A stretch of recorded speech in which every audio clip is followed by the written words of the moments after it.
नमस्कार प्यारे विद्यार्थियों, DAV MOIL public school Hindi कक्षा में आपका स्वागत है। आज मैं आपकी कक्षा 9वीं में हिंदी व्याकरण के व्यंजन संधि को पढ़ाने जा रहा हूँ। इसके पूर्व वीडियो में मैंने आपको स्वर संधि के प्रकार के बारे में बताया, जो कि आपको अच्छे से समझ आया होगा। आइए अब देखते हैं व्यंजन संधि। व्यंजन संधि किसी भी व्यंजन का स्वर अथवा व्यंजन से मेल होने पर उनमें जो परिवर्तन होता है उसे व्यंजन संधि कहते हैं। जब कोई व्यंजन वर्ण के बाद स्वर अथवा व्यंजन दोनों वर्ण में से कोई एक आ सकता है तो उनमें जो परिवर्तन होता है वो व्यंजन संधि कहलाते हैं। आइए इनके विभिन्न नियमों के माध्यम से हम समझते हैं। आपको ध्यान से इस नियम को देखना पड़ेगा कि कौन से वर्ण के बाद कौन से वर्ण आ रहे हैं और उनमें क्या परिवर्तन हो रहा है। तो सर्वप्रथम हम नियम पहले में देखते हैं। तो यहाँ पर वर्ग के प्रथम वर्ण क, च, द, त और प, जैसा कि पूर्व वीडियो में आपको वर्णों के वर्गों के बारे में बताया था। क वर्ग में क, ख, ग, घ, ङ, च वर्ग में च, छ, ज, झ, च, छ, ज, झ, ञ। इसके बारे में आपको हमने बता दिया था। इसके बाद किसी वर्ग का तृतीय अथवा चतुर्थ वर्ण आ जाए, जैसे तृतीय वर्ण क वर्ग का ग, क, ख, ग, ये तीसरा वर्ण। इसके बाद प, ज, ड, ढ, द, ध, भ अथवा य, र, ल, व, ह अथवा कोई स्वर आए तो प्रथम वर्ण अपने ही वर्ग के तृतीय वर्ण में परिवर्तित हो जाता है, तीसरे वर्ण में ही परिवर्तित हो जाता है। जैसे क, ग में, क वर्ग का ग वर्ण, च वर्ग का ज में, ट वर्ग का ड में, त वर्ग का द में और प वर्ग का ब में परिवर्तित हो जाता है। तो कैसे होता है उदाहरण से देखते हैं। दिक दर्शन, अब यहाँ पर ग आ गया, देखिए दिक दर्शन, क यहाँ पर ग रूप में परिवर्तित हो जाता है। अच अंत तो ज रूप में परिवर्तित हुआ है। सट आनन, टक यहाँ पर न में, ड में परिवर्तित, सडानन, सडानन हो जाएगा यहाँ पर। भगवत गीता, तो यहाँ पर त का ये त है वो द में परिवर्तित हो जाएगा, भगवत गीता। अब ज तो प का ब में परिवर्तित हो गया, यहाँ पर ब आ गया। तो इस प्रकार से वर्ग के प्रथम वर्ण के बाद वर्ग के तृतीय अथवा चतुर्थ वर्ण या कोई भी य, र, ल, व, ह वर्ण या कोई दूसरा भी स्वर आ जाए तो वह उसी वर्ग के तीसरे वर्ण में परिवर्तित हो जाता है। ये तो हुआ व्यंजन संधि के पहला नियम। अब देखते हैं व्यंजन संधि के दूसरे नियम। इसमें इसका नियम है वर्ग के प्रथम वर्ण के क, प, द, त तथा प के बाद न अथवा म आए। म वर्ण आता है तो प्रथम वर्ण अपने ही वर्ग के पंचम वर्ग में परिवर्तित हो जाता है, पंचम वर्ण के रूप में पंचम वर्ण में परिवर्तित हो जाता है। कैसे देखिए, यहाँ पर क का अंग क, ख, ग, घ, अंग, ट का ण में परिवर्तित हो जाता है। जैसे वाक मैं, क वर्ग का ये देखिए क और ये मैं, तो अंग में परिवर्तित हो जाएगा, वांग में। सण मास में ट का पंचम वर्ण, ट वर्ग का पंचम वर्ण न, उन्नति त का पंचम वर्ण है न, तो इस प्रकार से वह न में परिवर्तित हो जाता है। तीसरा नियम देखते हैं।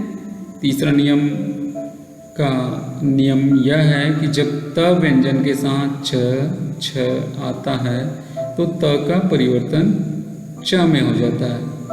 यदि त के बाद च, झ हो तो त का परिवर्तन च में हो जाता है, तथा यदि त के बाद ल हो तो त का परिवर्तन ल में हो जाता है। आपको इतना ध्यान रखना है कि जो प्रथम शब्द के अंतिम वर्ण है व्यंजन वर्ण है और द्वितीय शब्द के प्रथम वर्ण है उसको ध्यान देना है आपको संधि विग्रह करते समय और संधि करते समय।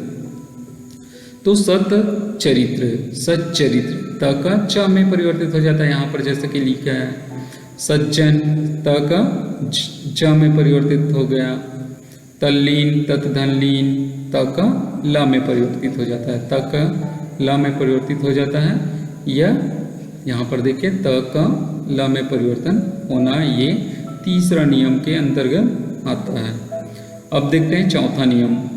जब त के पश्चात ह व्यंजन आए तो त का द में और ह का ध में परिवर्तित हो जाता है। उदाहरण के रूप में हम देखें उद्धार, उद्धार, उत का त के बाद हाय तो वहाँ पर ध में परिवर्तित हो गया है।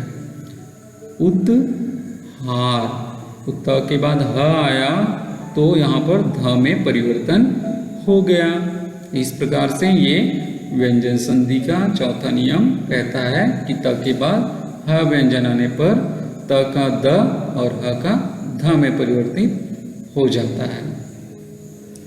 पांचवा नियम, त के बाद स आने पर त का च तथा स का छ हो जाता है। उदाहरण के माध्यम से समझते हैं। उच्छ्वास, त के बाद देखिए स आया है तो उच्छ्वास हो गया, ये छ में परिवर्तित हो गया। त का च तथा स का छ में, यहाँ पर हमने एक ही उदाहरण लिया है, त के बाद स और यह छ रूप में परिवर्तित हो रहा है। नियम छठवां लिखता है कि यदि किसी स्वर के बाद छ आए तो छ से पूर्व च वर्ण जुट जाता है। कोई स्वर के बाद छ आता है तो छ से पूर्व च वर्ण में च वर्ण अपने आप ही जुड़ जाएगा जब हम संधि करेंगे। जैसे अनुच्छेद, अनुच्छेद, यहाँ पर च तो है नहीं, परंतु जब हम इनको जोड़ेंगे तो यहाँ पर च जुड़ जाएगा। उ अनुच्छेद, न यहाँ पर व्यंजन वर्ण है और छ देखिए एक स्वर आया है न में उ, उ के बाद छ आ गया तो छ से पूर्व यहाँ पर हम एक साथ लिखेंगे तो च यहाँ पे जुड़ जाता है। आगे देखते हैं नियम 7। जब म के बाद कोई स्पर्श व्यंजन क वर्ग से लेकर प वर्ग तक वर्ण आता है तो म का अनुस्वार बाद वाले व्यंजन वर्ण का पंचम वर्ण हो जाता है। जैसे सम गम, सम गम, यहाँ पर देखिए क वर्ग से प वर्ग तक के जितने भी वर्ण हैं यहाँ पर स्पर्श व्यंजन म आया तो वह संगम, वो पंचम वर्ण का रूप ले लेता है। जितने भी वर्ग के पांचवें वर्ण हैं उसमें परिवर्तित हो जाता है। समजय, संजय, समजय, यहाँ पर म के बाद कोई भी क से लेकर प वर्ग तक के कोई भी वर्ण आए तो वो पांचवें वर्ण है। यहाँ पर य और यहाँ पर अंग इस पांचवें वर्ण के रूप में परिवर्तित होते जा रहा है। आठवां नियम, आठवां नियम में देखते हैं जब म के बाद य, र, ल, व और स, ह, स, ह आए तो म सदैव अनुस्वार में हो जाता है। अनुस्वार अनुनासिक आप तो पढ़े ही हैं। इसमें देखिए अनुस्वार रूप में कैसे परिवर्तित होता है। संरक्षण, यहाँ पर देखिए र, म के बाद क्या आ गया, र आ गया तो वह र म किस में परिवर्तित हो गया, अनुस्वार के रूप में परिवर्तित हो गया। अनुस्वार में यहाँ म छुप गया और र में आ गया। स में वो अनुस्वार के रूप में प्रयुक्त हुआ। संरक्षण, संस्मरण, स्मरण, यहाँ पर म के बाद स व्यंजन वर्ण आया है तो वह अनुस्वार रूप में परिवर्तित हो जाता है। इस प्रकार 8वें नियम में म के बाद य, र, ल, व और स, ह आए तो म सदैव अनुस्वार में परिवर्तित हो जाता है। आगे देखते हैं नियम 9।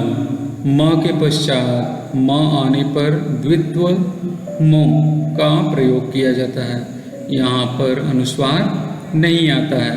म के बाद यदि माँ है तो देखिए, जैसे उदाहरण में सम्मोहन, सम में म और मोहन में म, तो इस प्रकार से द्वित्व म का प्रयोग किया गया है यहाँ पर। सम्मोहन, सम्मान, सम म में माँ, सम्मान, इस प्रकार से सम्मान में मम का प्रयोग होता है।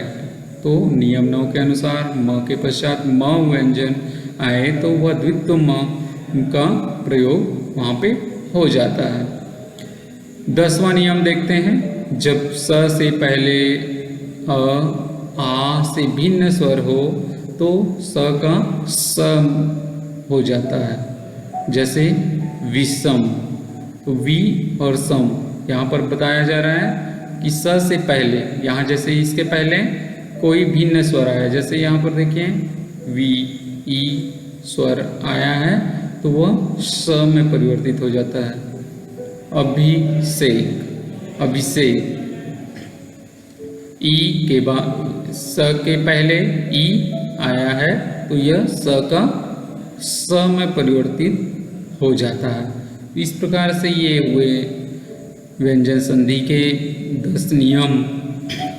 इसके आधार पर हम संधि विग्रह करते हैं, संधि करते हैं, और सब इस नियमों को यदि हम जान लें, अच्छे से समझ लें, तो हमारा संधि विच्छेद कभी गलत नहीं होगा, हमेशा सही होगा और हम शब्दों का विच्छेद और संधि करने में सफल होंगे। आशा करता हूँ बच्चों की आपको बहुत अच्छे से समझ आया होगा। अब आप अपनी अभ्यास पुस्तिका निकालकर इन प्रश्नों के उत्तर लिखेंगे। व्यंजन संधि के सभी नियमों को आपने समझा, उनको याद करके एक एक अन्य उदाहरण अपनी अभ्यास पुस्तिका में लिखेंगे। आज के लिए बस इतना ही। बहुत बहुत धन्यवाद। अगले वीडियो में अगले प्रकार के साथ पुनः मिलेंगे। तब तक आप घर में रहिए, सुरक्षित रहिए और अपने अभ्यास कार्य पूर्ण करते रहिए।